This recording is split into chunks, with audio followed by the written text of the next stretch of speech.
బాగి ఆరు ఆశ్రమానికి రాగానే పిల్లలు ఘనస్వాగతం పలుకుతూ ఉంటారు. ఆరు పిల్లలందరితో చక్కగా కలిసిపోయి, నేను మీలాంటి దాన్నే, నాకు మర్యాద గౌరవం ఇవ్వాల్సిన అవసరం లేదు, నేను మేడం కూతుర్నని సపరేట్గా చూడాల్సిన పని లేదు, ఇప్పుడు మనందరం ఫ్రెండ్స్, ఇప్పుడు ఎవరెవరి పేర్లు ఏం చదువుతున్నారో చెప్పండి అంటూ వాళ్ళందరితో కలిసిపోతుంది ఆరు. అది చూసి సంతోషపడతాడు రాజు. పెద్ద అరుంధతి మేడం కూడా ఇంతే మేడం అని అంటూ ఉండగా బాధగా అక్కడ నుండి వెళ్ళిపోతుంది బాగి. సారీ మేడం, మీ అక్కగారిని గుర్తు చేసినందుకు అని అంటూ ఉంటాడు రాజు. సరస్వతి మేడమే ఇదంతా చెప్పారు అని రాజు అంటూ ఉండగా, దానికి కాదులేండి అంటూ ఉంటుంది బాగి. మరేమైంది మేడం అని అంటూ ఉండగా, ఆయన ఎలా ఉన్నారు అని అడుగుతూ ఉంటుంది బాగి. సీత లేని రాముడు ఎలా ఉంటాడు మేడం అని అంటూ ఉండగా కన్నీళ్లు పెట్టుకుంటుంది బాగి. పిల్లలు ఎలా ఉన్నారు అంటూ ఉండగా, అశోకవనంలో సీతల కష్టాలు అనుభవిస్తున్నారని మీకు చెప్పలేను కదా మేడం అని మనసులో అనుకొని, అందరూ బాగానే ఉన్నారు మేడం, మీ రాక కోసం పిల్లలు సార్ ఎదురు చూస్తున్నారు అని రాజు అంటూ ఉంటాడు. కొద్ది క్షణాల్లో నేను ఆయనకి ఎదురు పడేదాన్ని, అందుకే నేను ఇక్కడికి రానన్నాను, కానీ విధి నన్ను ఇక్కడికి రప్పించింది, ఇక నుండి వెళ్ళిపోదామనుకుంటున్నాను అని అంటూ ఉంటుంది బాగి. అట్లా చేయకండి మేడం, విదే మిమ్మల్ని ఇక్కడికి రప్పించిందని మీరు అనుకోవచ్చు కదా, విదే మిమ్మల్ని దూరం చేసినప్పుడు ఒకటి చేసే బాధ్యత కూడా విధిదే కదా మేడం అని అంటూ ఉంటాడు రాజు. కానీ 7 ఏళ్లలో ఇంకా 2 ఏళ్ళు ఇలాగే భయపడుతూ బ్రతకడం అంటే కష్టం అని అంటూ ఉంటుంది ఆ బాగి. దేవుడి పైన భారం వేయండి మేడం అని అంటూ ధైర్యం చెప్తూ ఉంటాడు రాజు. ఆయనకి ఎదురు పడితే నేనేం సమాధానం చెప్పాలి, ఎందుకు వదిలిపెట్టి వెళ్ళిపోయావని ఆయన అడిగే ప్రశ్నలకి నేను సమాధానం చెప్పగలనా, ఆయనని నేను ఫేస్ చేయగలనా అని చాలా భయంగా ఉంది అని అంటూ ఉంటుంది బాగి. కాస్త నిట్టూరుస్తాడు రాజు. మరోవైపు అమర్ ఇంటి ముందు కారు ఆపగానే లోపలికి కోపంగా వెళ్తూ ఉండగా, మనోహరి ఎక్కడికి వెళ్ళావు అమర్ అని అడుగుతున్న మనోహరి పట్టించుకోకుండా స్టెప్స్ దగ్గరికి వెళ్తాడు అమర్. డాడ్, నీతో కాస్త మాట్లాడాలి అని అంటూ ఉంటుంది. అమ్ము మూ అని అంటాడు అమర్. కాదు డాడ్ అని అమ్ము ఏదో చెప్పబోతుండగా, మూ ఐసే అని కోపంగా అరుస్తాడు అమర్. దాంతో పక్కకి జరిగిపోతుంది అమ్ము. పైకి వెళ్ళిపోతాడు అమర్. అందరూ భయంగా చూస్తూ ఉంటారు. ఏమైంది రాథోడ్, ఏమైనా జరిగిందా అని పిల్లలందరూ రాథోడ్ని నిలదీస్తుండగా, ఒక్క నిమిషం గట్టిగా ఊపిరి పీల్చుకున్న రాథోడ్, మంచే జరిగింది అని చెప్పేస్తాడు.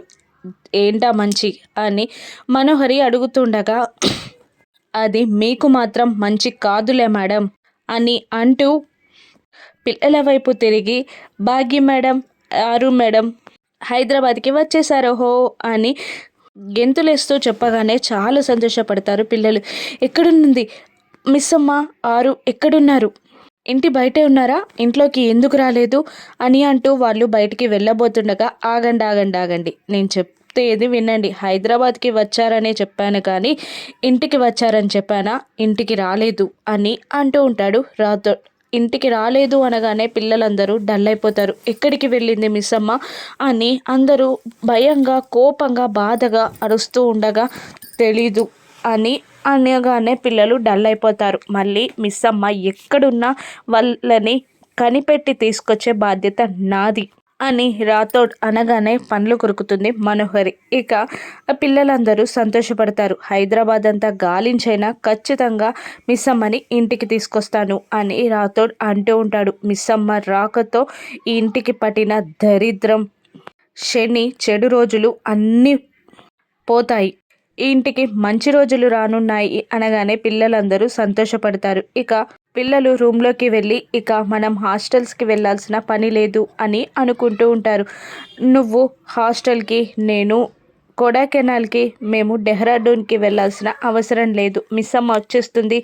మనం హాస్టల్స్కి వెళ్ళకముందే ఈ న్యూస్ తెలిసింది. మనకి చాలా గ్రేట్. మనం హ్యాపీగా ఉండొచ్చు ఇంకా అని పిల్లలందరూ ఒకరికొకరు హైఫై ఇచ్చుకుంటూ ఉంటారు. మరోవైపు అమర్ కోపంగా రూమ్లోకి వచ్చి గడియ పెట్టేసి కబోర్డ్ ఓపెన్ చేసి బాగి ఫోటో పట్టుకొని బెడ్ మీద కూర్చొని ఏడుస్తూ ఉంటాడు. ఏంటి బాగి ఇది? నేనేం తప్పు చేశాను? నేనేం పాపం చేశాను? ఎందుకు నన్ను వదిలిపెట్టి వెళ్ళిపోయావు? 5 ఏళ్ళు అవుతుంది నువ్వు వస్తావు వస్తావు అని ఎదురు చూడబట్టి, కానీ నన్ను వదిలేసి వెళ్ళిపోయావు నువ్వు. నేనేం తప్పు చేశాను? నువ్వు నాకు చెప్పకుండా వెళ్ళిపోయేంత పాపం నేనేం చేశాను? ఒక్కొక్కసారి శిక్ష వేయాలి అనుకుంటే చెయ్యని తప్పుని కూడా నిందలా వేసి వెళ్ళిపోతారు. కానీ ఆ నింద కూడా నువ్వు వెయ్యకుండా వెళ్ళిపోయావు. నేనేం తప్పు చేశాను? అసలు ఆ రోజు కూడా నువ్వు సంతోషంగా ఉన్నావు. నా పక్కన నువ్వు ఉయ్యాలలో పాప ఇక హ్యాపీగా ఉండొచ్చు అని నేను అనుకునే టైంలో కళ్ళు తెరిచి చూసేసరికి నా ముందు లేకుండా వెళ్ళిపోయావు. ఆ రోజు కూడా నేను పడుకోకుంటే బాగుండేదేమో, నువ్వు వెళ్ళేదానివి కాదేమో. అప్పటి నుండి నేను కళ్ళు మొయ్యట్లేదు. ఆ పీడకలలోనే నువ్వు నన్ను వదిలిపెట్టి వెళ్ళిపోయావన్న పీడకలలోనే ఉండిపోయాను అని అమర్ వెక్కి వెక్కి ఏడుస్తూ ఉంటాడు.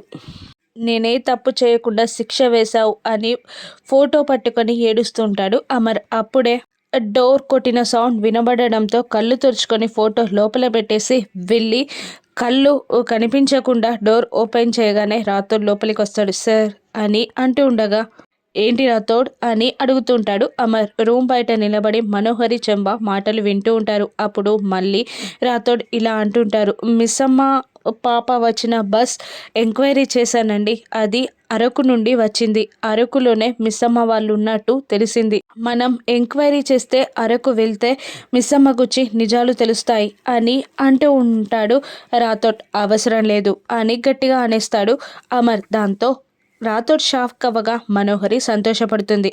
అది కాదు సార్ అని అంటూ ఉండగా, చెప్పనా అవసరం లేదని అంటుంటాడు అమర్.